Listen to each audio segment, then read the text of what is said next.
Queridos, enquanto você vai abrindo a sua Bíblia no livro de Juízes, no capítulo 6 e no verso 11,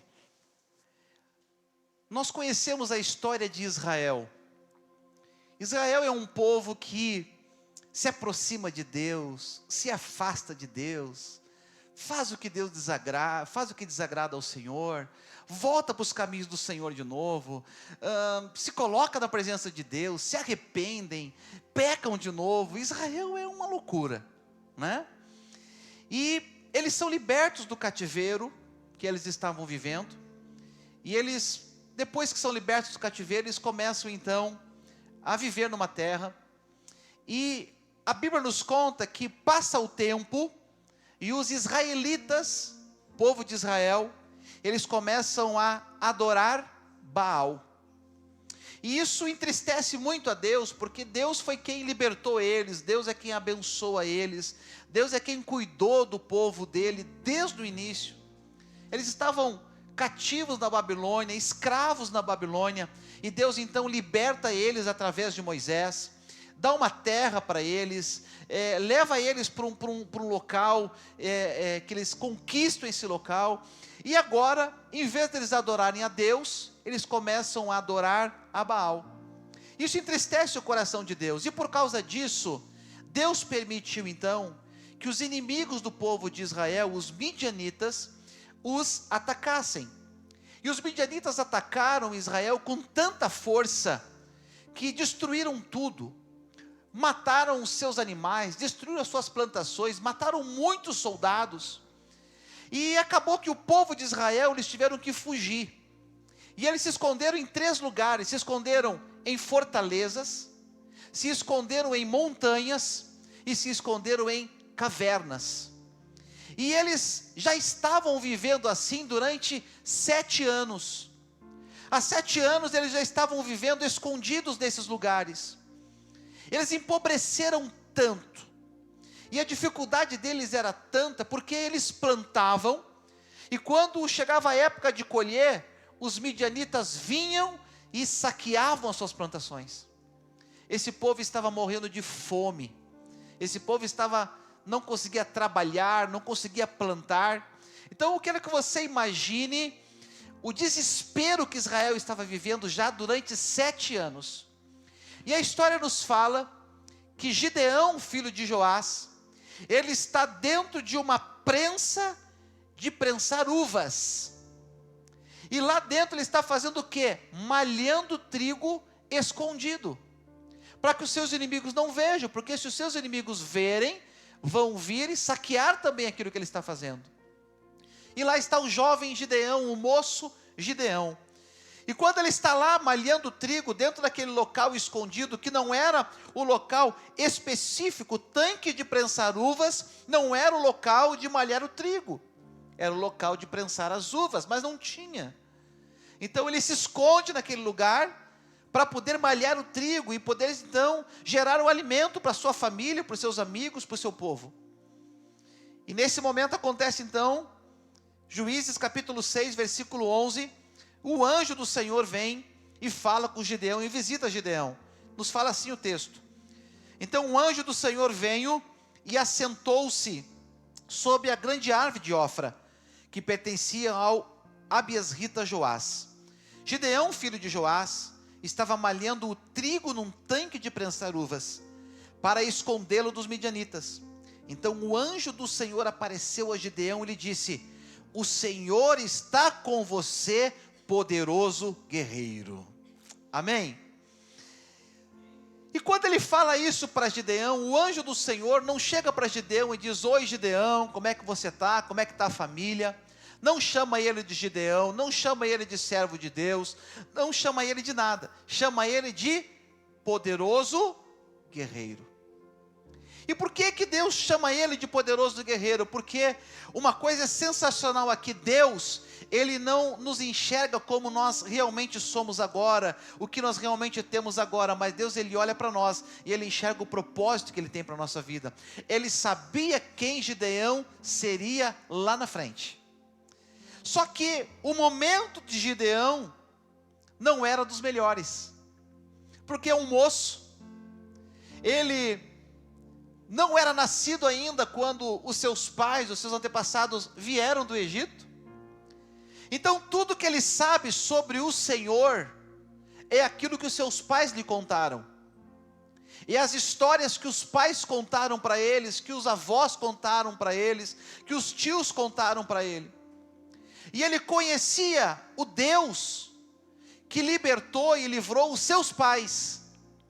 Mas esse Deus, até o presente momento, não tinha feito nada pela vida dele ainda. Já fazia 7 anos que ele vivia em extrema pobreza. Já fazia 7 anos que eles não tinham nada, nem comida, era muito difícil para eles comerem. E agora, a experiência que ele tem com Deus é diferente das demais. Porque ele simplesmente ouve um anjo falar com ele, mas esse anjo que fala com ele parece que está vivendo num outro mundo, e realmente está, né? Chama ele de poderoso guerreiro, e quando o anjo fala isso para ele, Gideão, ele estava com a sua comunhão com Deus meio que estremecida, porque ele ouvia falar das bênçãos de Deus, mas ele não tinha ainda experimentado essas bênçãos. Ele ouviu falar que Deus guardou, libertou, salvou, tirou o seu povo da escravidão da Babilônia, mas ele não viu isso ainda acontecer com o povo dele, que há 7 anos está passando fome, está sendo saqueado pelos inimigos. Mas isso só aconteceu porque esse povo vai adorar outro Deus, vai adorar a Baal, e Deus tinha dito para eles não fazerem isso. Então Gideão, irmãos, a figura dele aqui é a figura de um homem que conhece a história, mas não conhece o Deus da história. Ele conhecia a história, sabia quem era o Senhor da história, o Deus da história, mas ele ainda não tinha vivido esse tempo. E quando o anjo chega para ele, diz para ele, olha, poderoso guerreiro, ele retruca o anjo. E ele fala o versículo 13, ele diz, Senhor, Gideão respondeu, se o Senhor está conosco, por que aconteceu tudo isso? Aonde estão todas as tuas maravilhas que os nossos pais nos contaram quando dizem, não foi o Senhor que nos tirou do Egito? Mas agora o Senhor nos abandonou, nos entregou nas mãos dos midianitas. Olha o coração de Gideão. Gideão, ele está estremecido, Gideão, ele está triste, Gideão está dizendo, tu não é o Senhor? Não é tu que libertou meu povo do Egito? E como é que pode nós estar nessa situação agora? E ele diz para Deus, tu nos colocou, tu nos abandonou, tu nos deixou de lado, abandonou a cada um de nós, olha o estado que estamos vivendo agora. E o Senhor se volta para ele no versículo 14, e o Senhor diz para ele, com a força que você tem, vá libertar Israel das mãos de Midian, não sou eu quem está o enviando.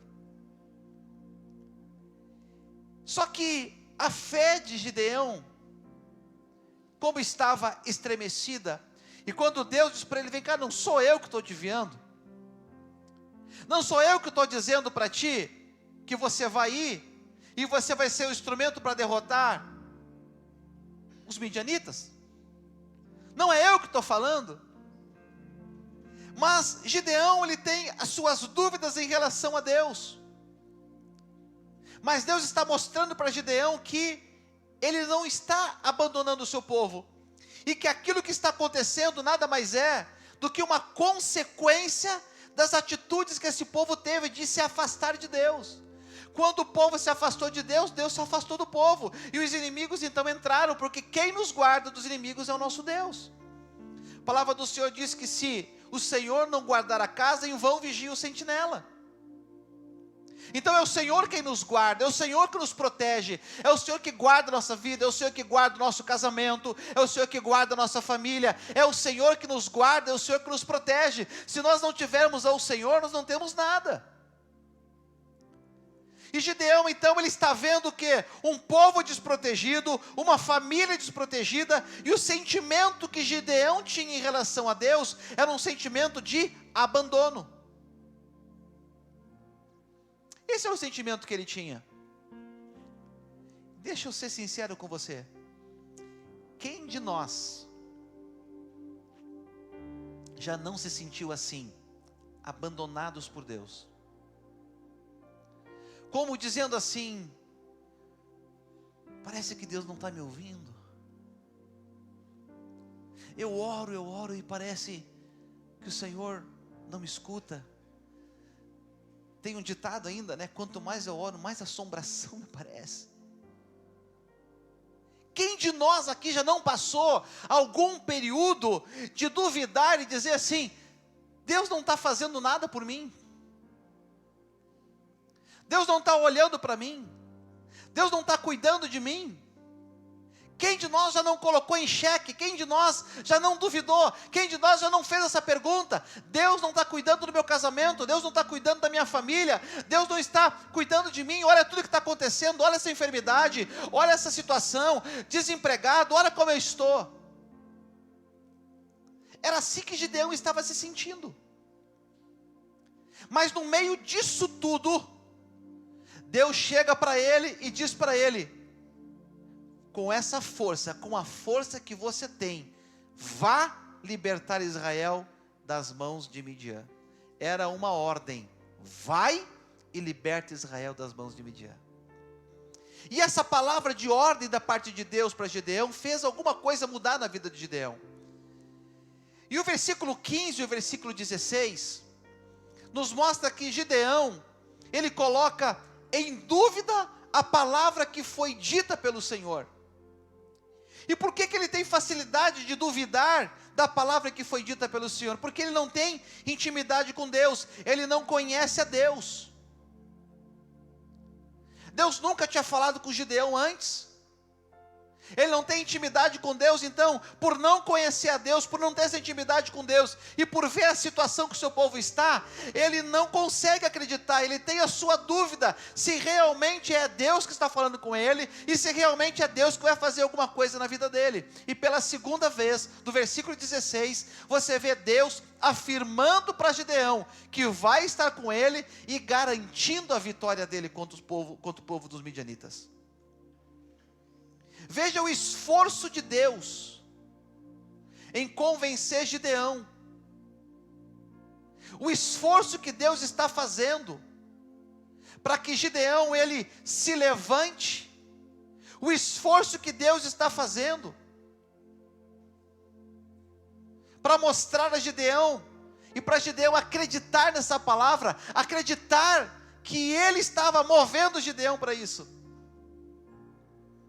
Gideão, percebendo isso tudo, percebendo então que talvez fosse o Senhor que estivesse falando com ele, Gideão diz o seguinte, versículo 17, Gideão prosseguiu, se de fato eu posso contar com teu favor, dai-me um sinal, de que és tu que está falando comigo, peço-te que não vás embora até que eu volte, e traga a minha oferta, e a coloque diante de ti. E o Senhor respondeu, esperarei até você voltar. Sabe o que Gideão está fazendo? Gideão está colocando o Senhor à prova. Ele está querendo ver se realmente Deus é Deus. Ele está querendo ver se realmente é o Senhor que está falando com ele. Ele diz, olha, espere aqui, eu vou lá, vou trazer a minha oferta. E ele prepara uma oferta ao Senhor. Naquela época, no Antigo Testamento, as ofertas elas eram em forma de holocausto. Então se fazia como se fossem os sacrifícios, se oferecia, se cozinhava, se assava os pães, se trazia os animais, e oferecia aquilo, se queimava. Toda vez que aquilo era consumido pelo fogo, se chamava holocausto. Era essa forma, era essa maneira que se adorava a Deus e que Deus era adorado no Antigo Testamento. E Gideão então, sabendo disso, Gideão então, ele propõe um momento de oferta a Deus, porque Gideão sempre ouviu falar das ofertas entregues pelo povo ao Senhor, mas ele ainda não tinha tido a experiência de entregar essa oferta ao Senhor. E ele vai, ele prepara tudo, cozinha e traz a madeira, traz o animal e traz a panela cheia de caldo. E o anjo diz: coloca tudo sobre o altar. E eles colocam tudo sobre o altar. E o anjo diz assim: agora derrama o caldo todo sobre a lenha. Molha isso tudo. Irmão, lenha molhada não pega fogo. Quem é que é bom de churrasco aí sabe. Lenha molhada não pega fogo. Agora, Gideão está ali diante desse momento. E olha o que acontece, versículo 21. Leia comigo aí, versículo 21. Com a ponta do cajado que estava em sua mão, o anjo do Senhor tocou a carne e os pães sem fermento. Fogo subiu da rocha, consumiu a carne e os pães, e o anjo do Senhor desapareceu. Quando Gideão viu que era o anjo do Senhor, exclamou: ah, Senhor soberano! Vi o anjo do Senhor face a face. Agora Gideão reconhece que era o próprio Senhor. Agora Gideão, ele sabe que é o próprio Senhor, porque foi com a ponta do cajado, tocado no holocausto, ele pega fogo, e tudo aquilo acontece, e agora ele sabe, e ao mesmo tempo que ele sabe, que ele reconhece que é o Senhor, ele entra num desespero, ele faz uma exclamação: ah, Senhor! É uma exclamação de medo, ele exclama de uma forma com medo, por quê? Porque ele estava provando ao Senhor, e nós não podemos botar Deus à prova. Ele estava provando, ele estava duvidando que fosse o próprio Senhor, e ele tem medo disso, e ele diz: eu vi o anjo do Senhor face a face, e agora? Mas o anjo fala com ele e diz: fica calmo, fica tranquilo que nada vai te acontecer.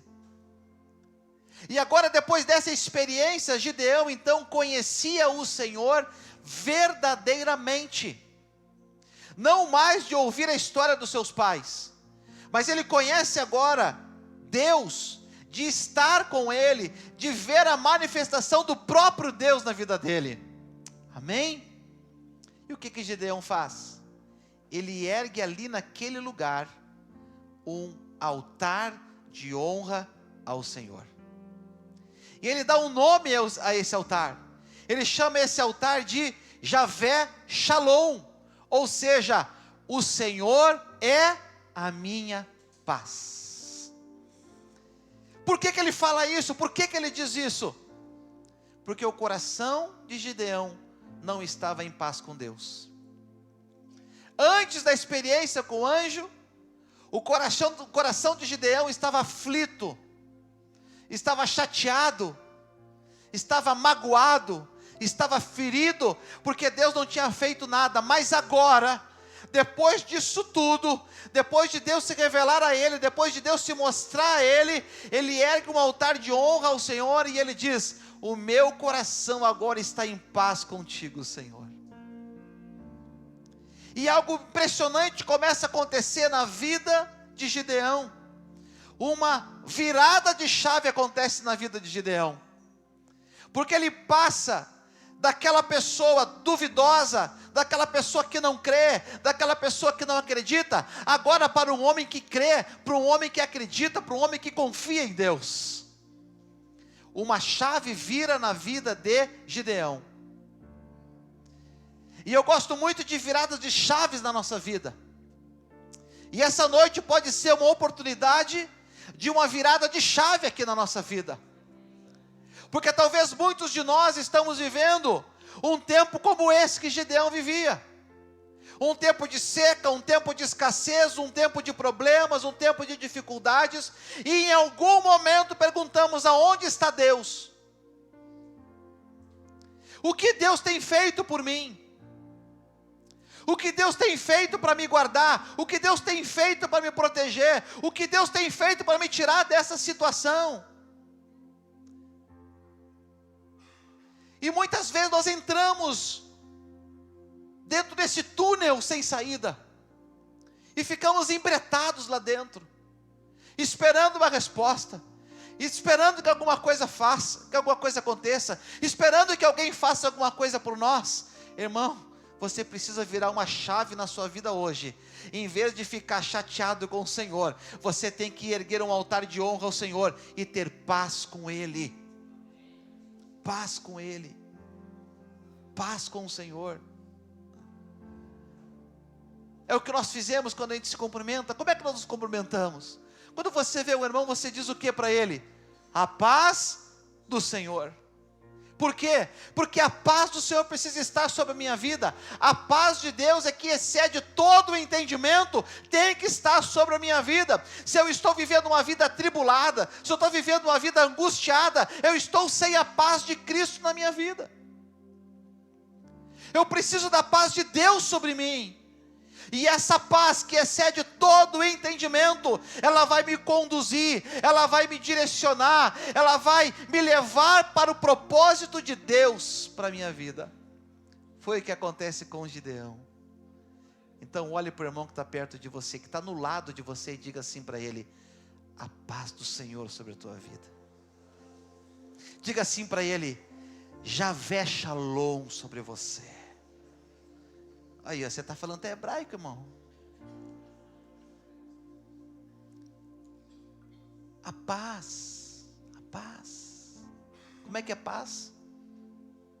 A paz do Senhor sobre a sua vida. A paz do Senhor sobre a sua vida. A pessoa está atribulada e você... A paz do Senhor sobre a sua vida. Isso muda alguma coisa, não muda? Chega no lugar, está todo mundo lá brigando, e você, paz do Senhor, parece que o ambiente muda. A paz que está em você tem que contagiar as pessoas.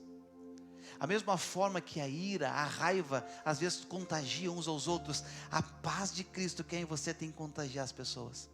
Tem que contagiar a sua família. Tem que contagiar os seus filhos. Tem que contagiar a sua esposa, tem que contagiar o seu marido. Sabe aquele dia que a esposa está meio irritadinha? Não acontece quase nunca.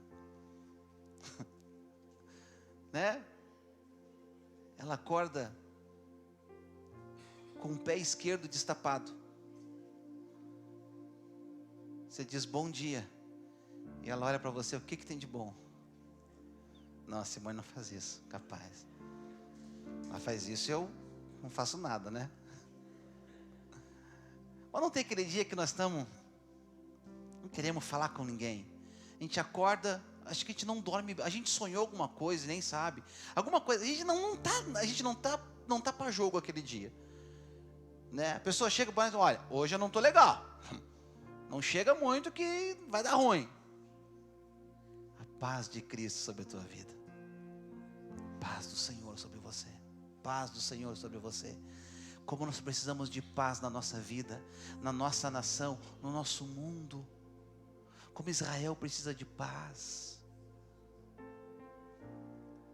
Como a Ucrânia precisa de paz. Como a Rússia precisa de paz. Como o Brasil precisa de paz. Como a Palestina precisa de paz. A paz é um produto raro, irmãos.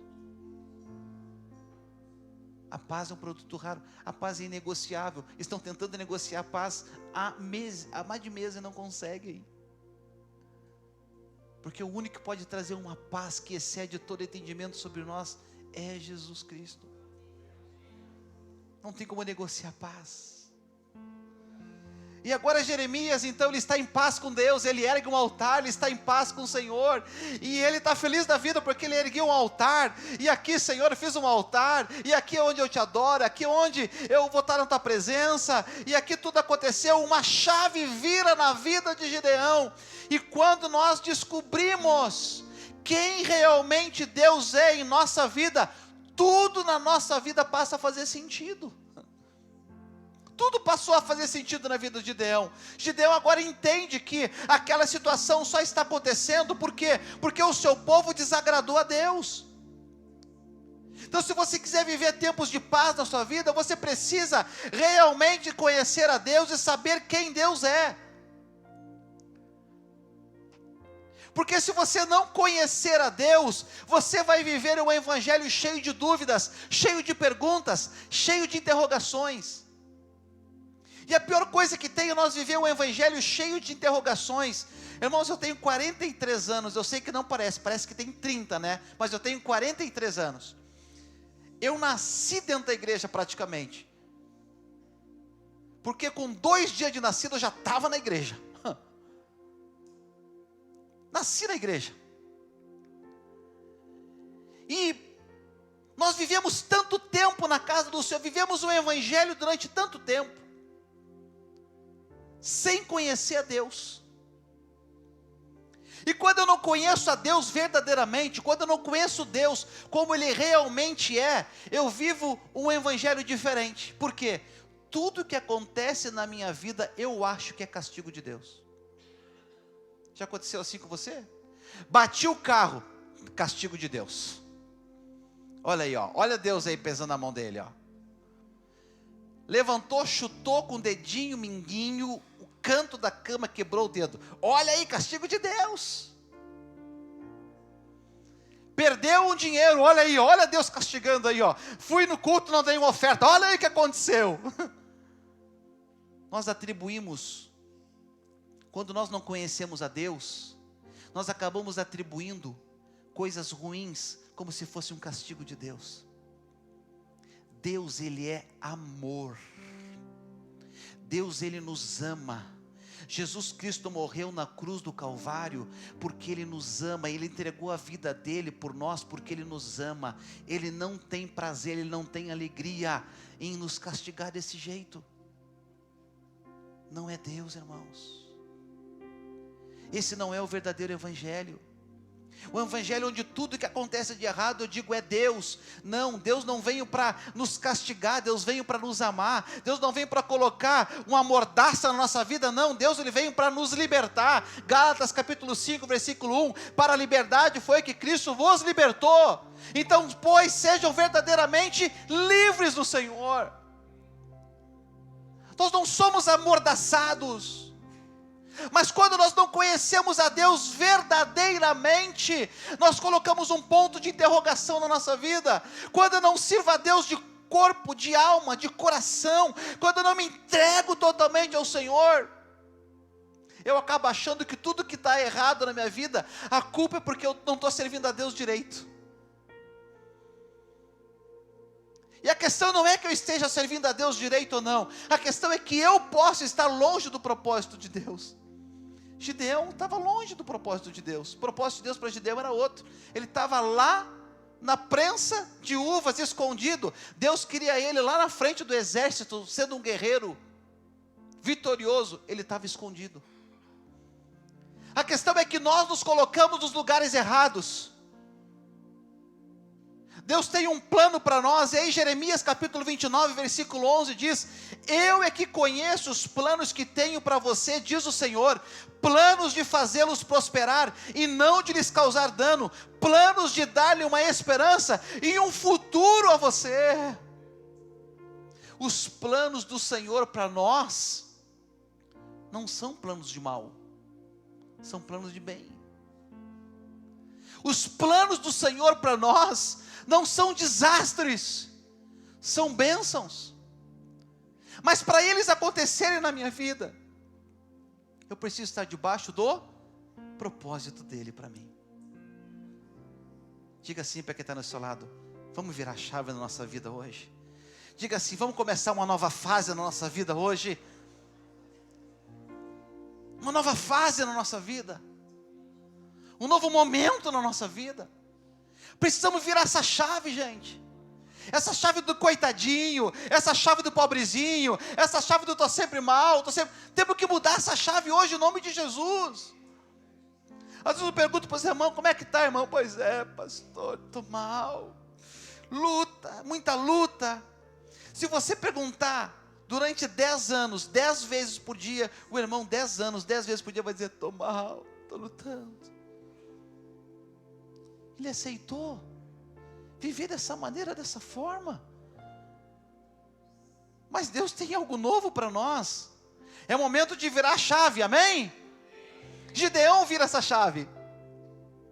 E olha o que acontece quando a gente vira a chave, é sensacional, gente. Porque até agora Gideão está no comando de tudo, ok? Gideão fala, porque eu não sei se tu é Deus mesmo, porque eu não sei o quê. Olha, vou fazer uma oferta então, para ver se tu é o Senhor mesmo. E o Senhor diz, estou aqui, vou esperar, pode fazer, Gideão, tudo tranquilo. Agora Gideão sabe quem é Deus. Agora Gideão ergue um altar ao Senhor, está tudo bem. Agora o Senhor diz para ele, versículo 25, vamos ler comigo aí. Naquela mesma noite, o Senhor disse, separe o segundo novilho. Por que o segundo? Porque o primeiro ele já tinha oferecido. Prepare o segundo novilho do rebanho de seu pai, aquele de 7 anos de idade. E olha aqui, gente, vamos relembrar. Por que que Deus estava triste com o povo?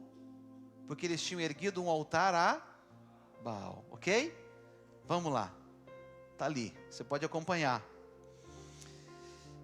Aquele de 7 anos de idade, despedace o altar de Baal, que pertence ao seu pai, corte o poste sagrado que está ao lado do altar, depois faça um altar para o Senhor, para o seu Deus.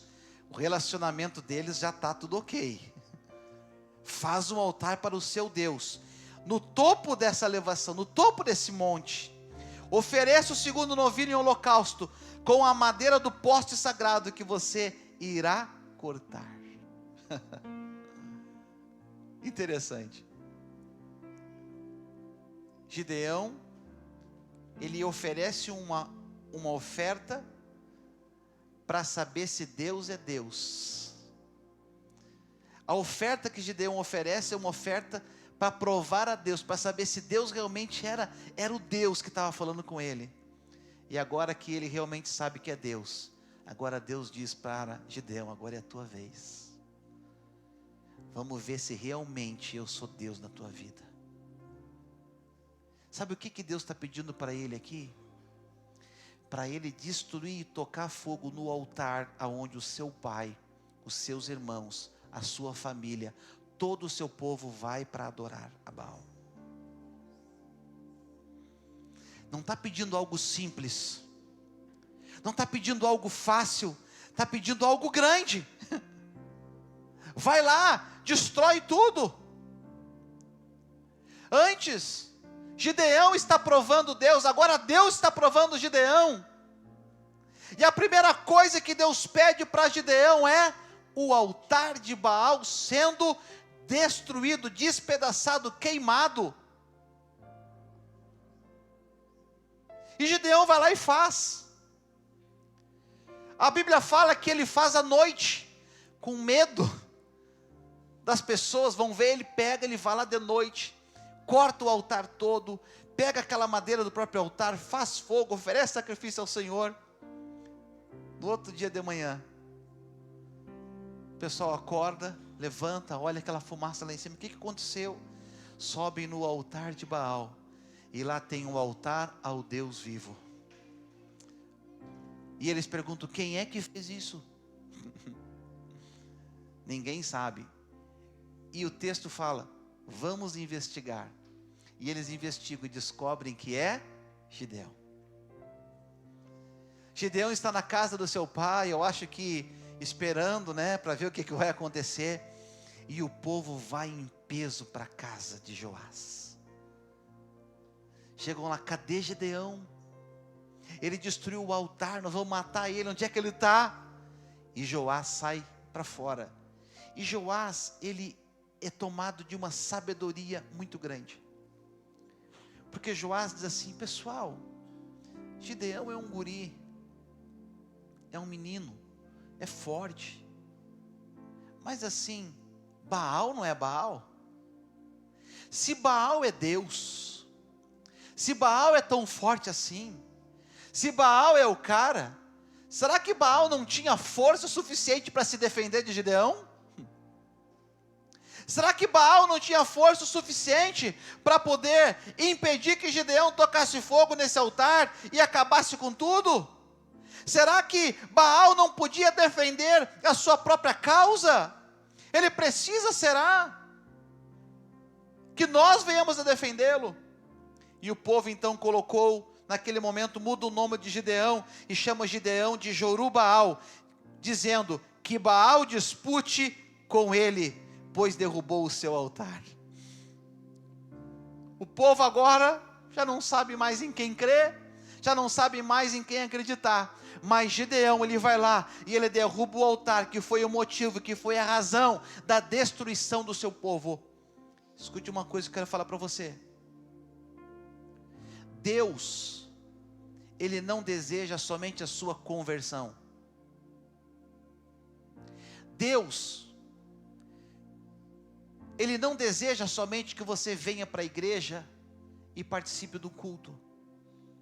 Deus não deseja que você simplesmente faça parte dos membros da igreja, se batize, faça o crescendo na fé. Deus não quer só isso de você.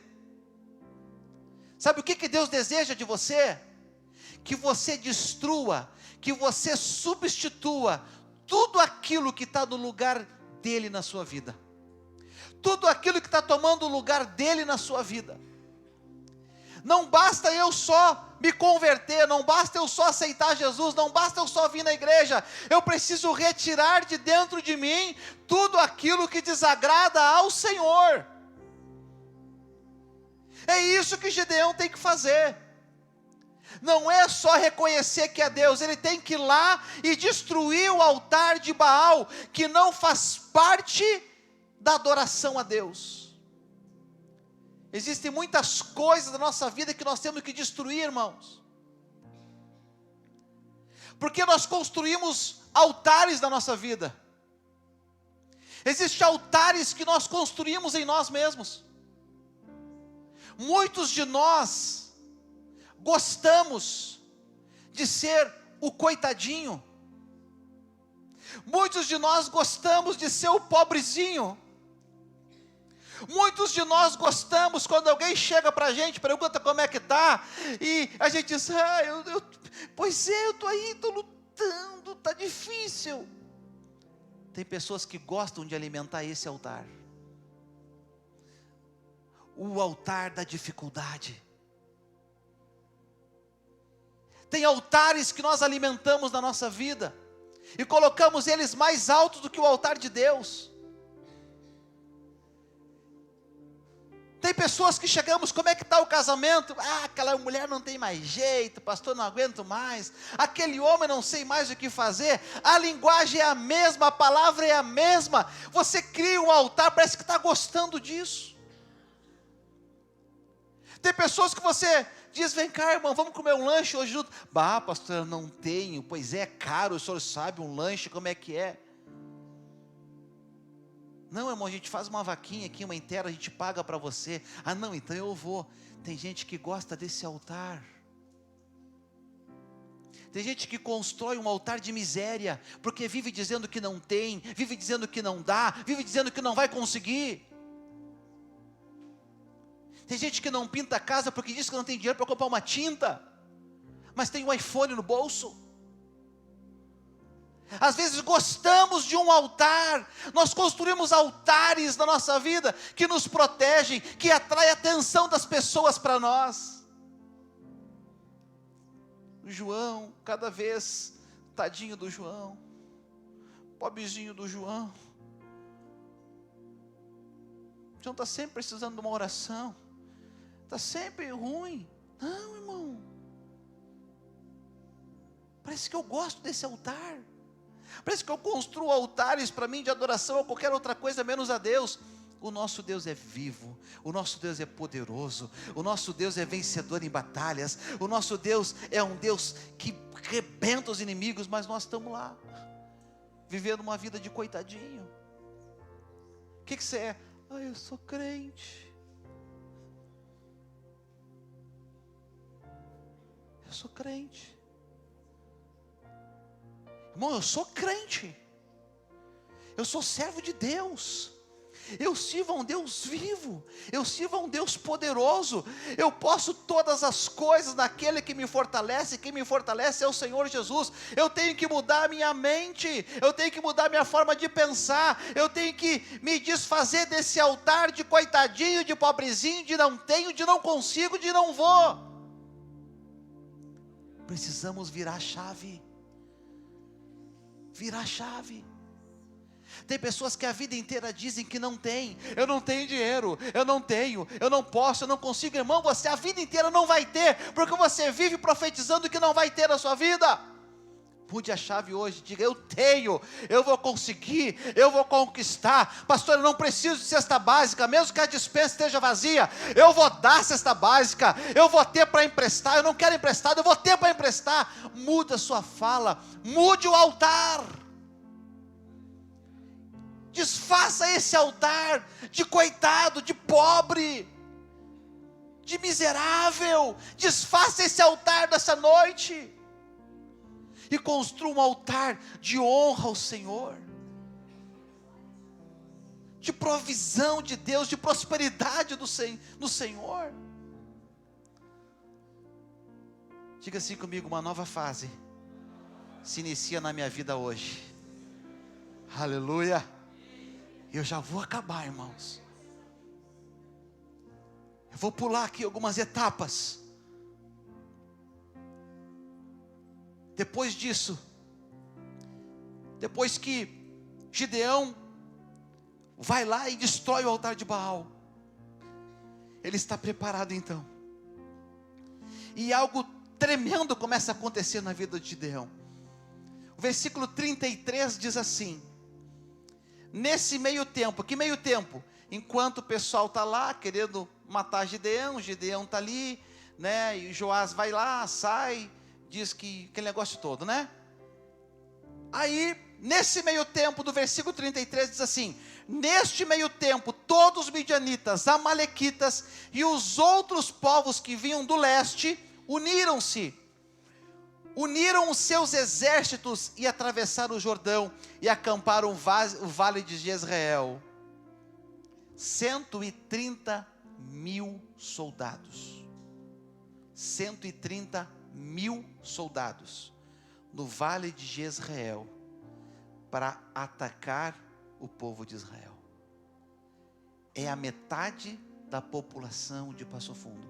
130 mil soldados armados para dizimar, para acabar com o povo judeu.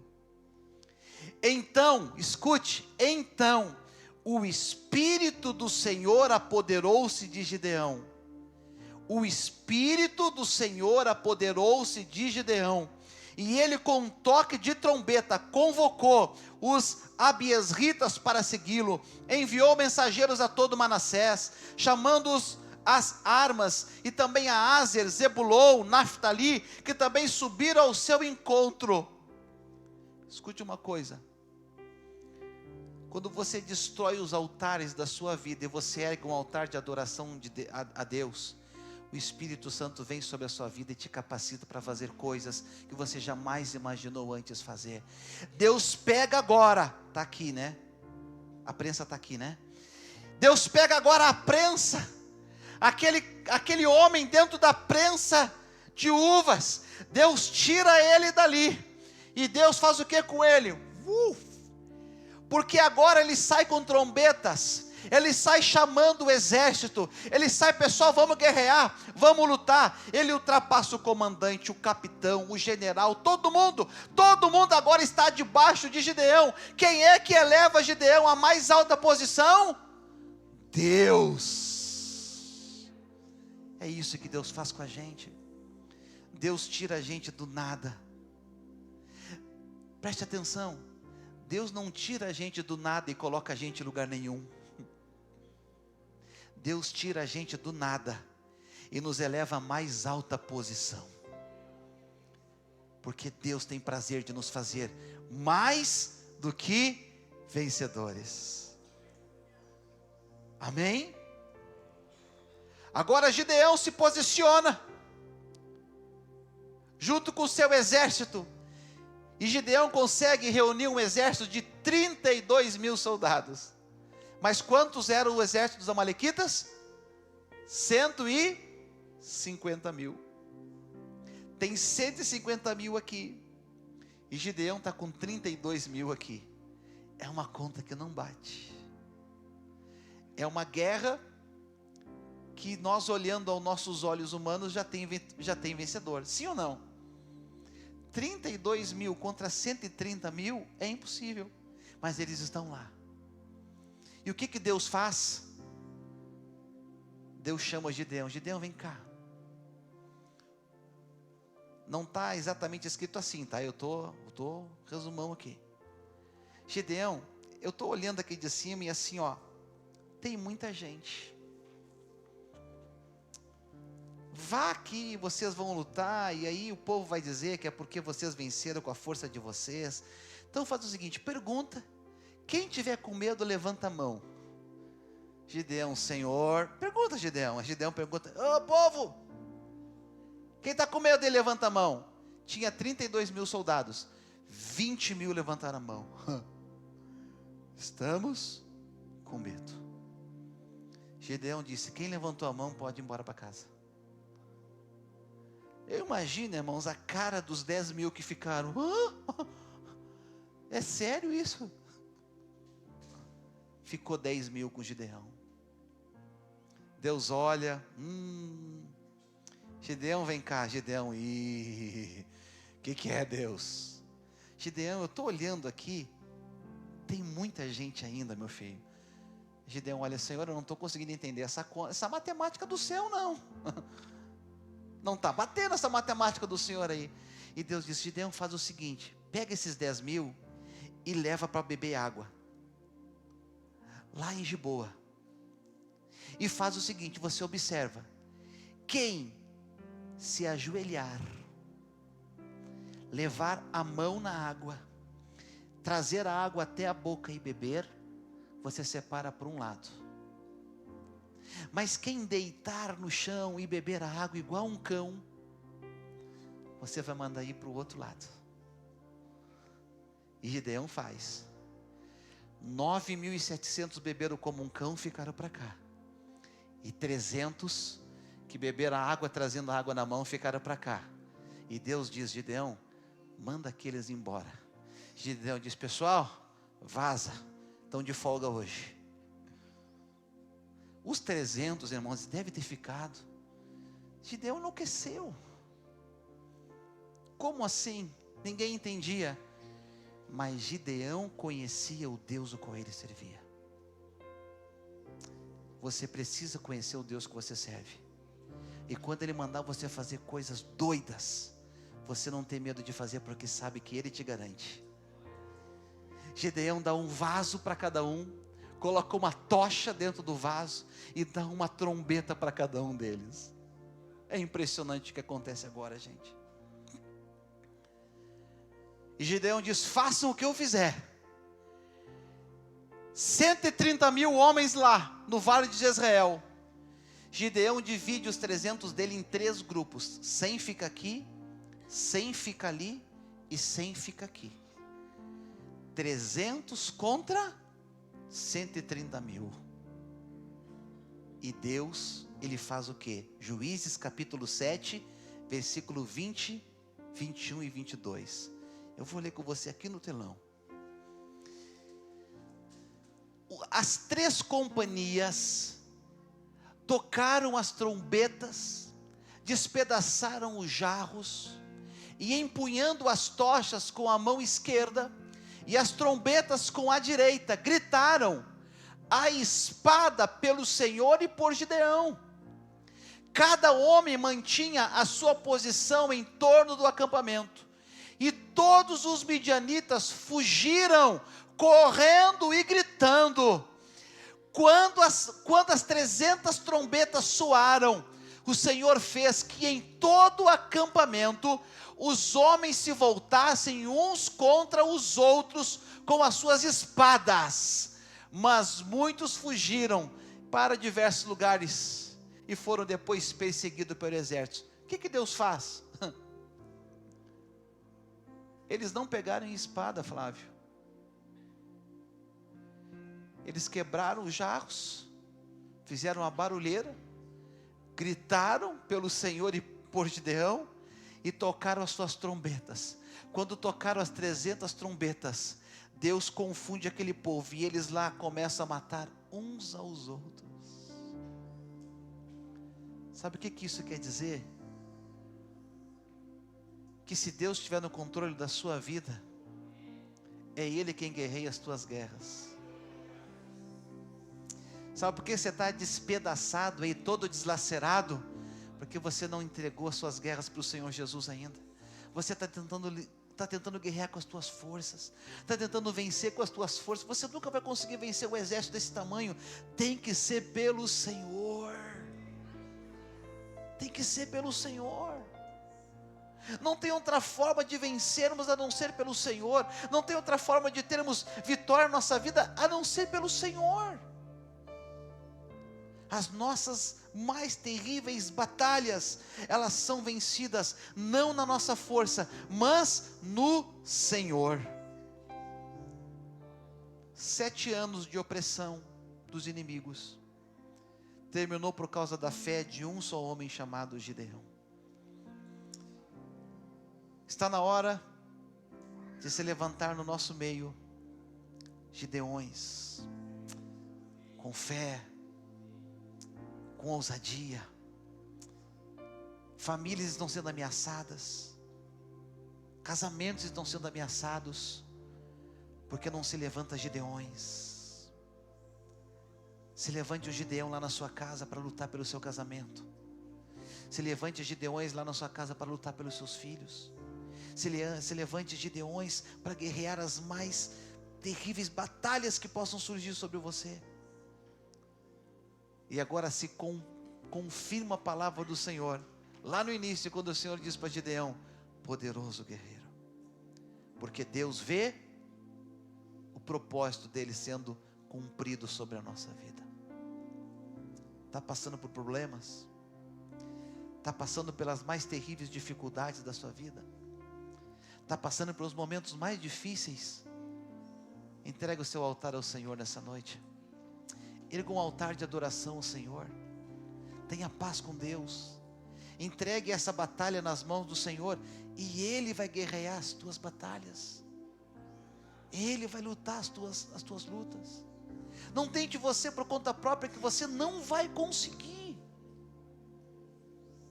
Entrega para o Senhor. Entrega o teu caminho ao Senhor.